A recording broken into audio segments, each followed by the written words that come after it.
Bismillahirrahmanirrahim. Bienvenue dans cette nouvelle vidéo où nous allons essayer de présenter une sélection de 12 films éducatifs les plus célèbres et les plus regardés qui ont marqué les esprits et inspiré des millions de personnes à travers le monde. Donc ces films offrent des leçons précieuses, des perspectives variées sur l'éducation, les défis auxquels sont confrontés les enseignants et les élèves, et bien plus encore.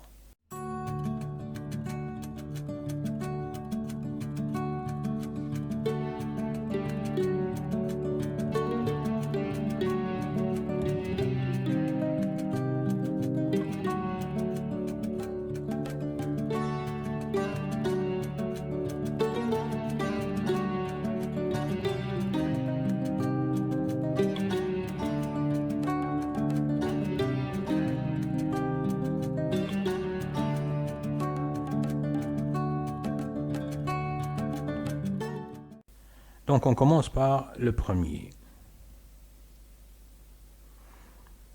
Le premier film, c'est Écrire pour exister, Freedom Writers. C'est un film de 2007. Erin Growell, une jeune enseignante, utilise l'écriture pour aider ses élèves à surmonter leurs difficultés personnelles et à trouver leur voie. Le film est basé sur une histoire vraie. Le cercle des poètes disparus, Dead Poets Society. C'est un film de 1989. Un professeur de littérature, Jean Ketin, inspire ses élèves à penser par eux-mêmes et à saisir le jour en utilisant des méthodes d'enseignement non conventionnelles. Les choristes.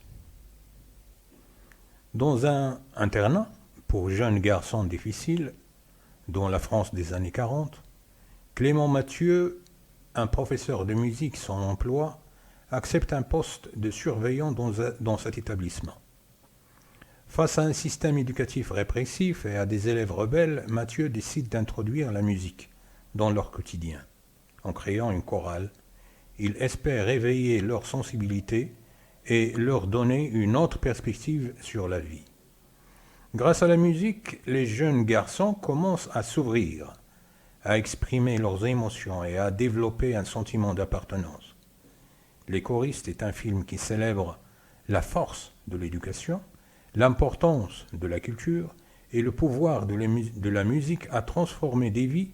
Il nous rappelle que chaque enfant, même les plus difficiles, possède un potentiel qu'il faut aider à éclore. La vague.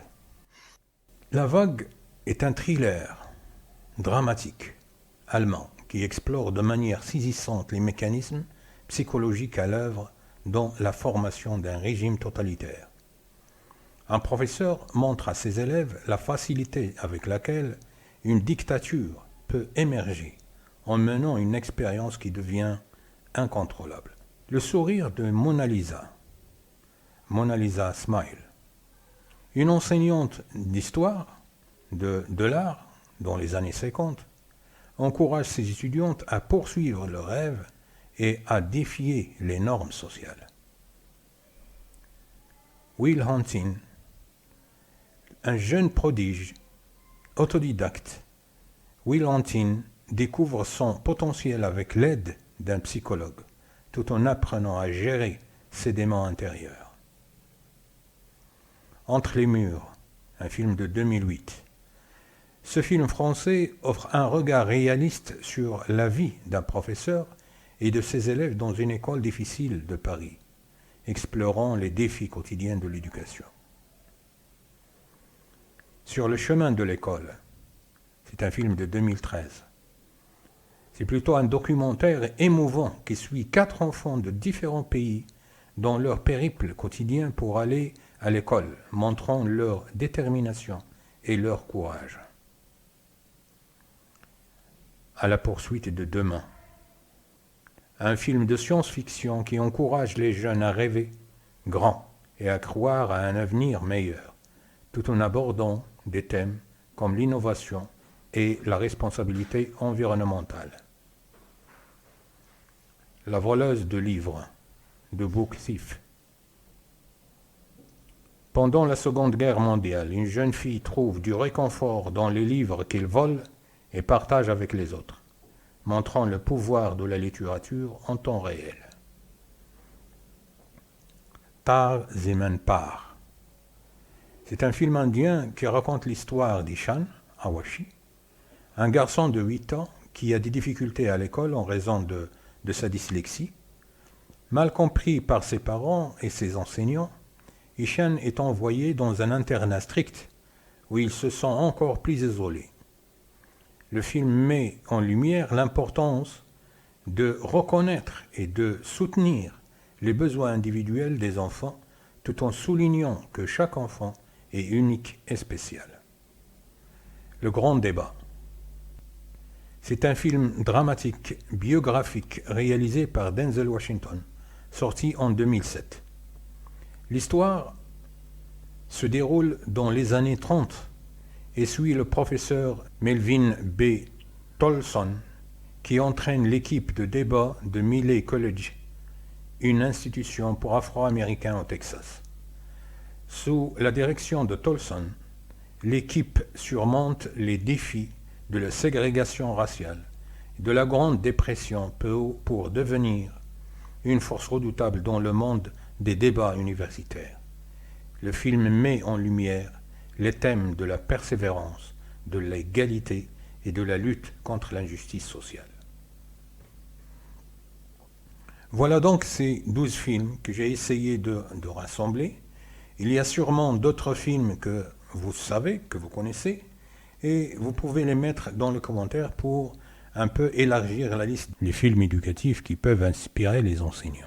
Il reste à noter que l'enseignant, avant les visualisations de ces films en classe, est amené à les visualiser seul pour un peu les adapter aux spécificités de sa classe. Que ce soit à l'école primaire, au collège ou bien au lycée, l'enseignant est obligé de voir d'abord le film et de supprimer un peu les scènes qui peuvent choquer les élèves et également de supprimer les scènes qui ne sont pas adaptées à la société marocaine. Donc, pour l'exploitation, je crois que je vais faire une autre vidéo concernant l'exploitation des vidéos en classe, soit en classe de français. Mais ce qu'on doit noter, c'est que l'exploitation des vidéos ou bien des films éducatifs en classe peuvent enrichir l'apprentissage de plusieurs façons. D'abord par l'illustration des concepts, c'est-à-dire qu'on utilise des vidéos pour expliquer des concepts complexes de manière visuelle, ce qui peut aider les élèves à mieux comprendre et retenir l'information.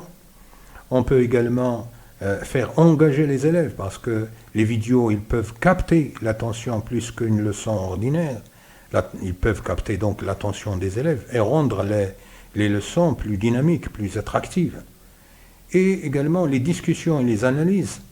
Après avoir visionné une vidéo, on organise des discussions et des débats pour encourager les élèves à réfléchir de manière critique et à exprimer leurs opinions.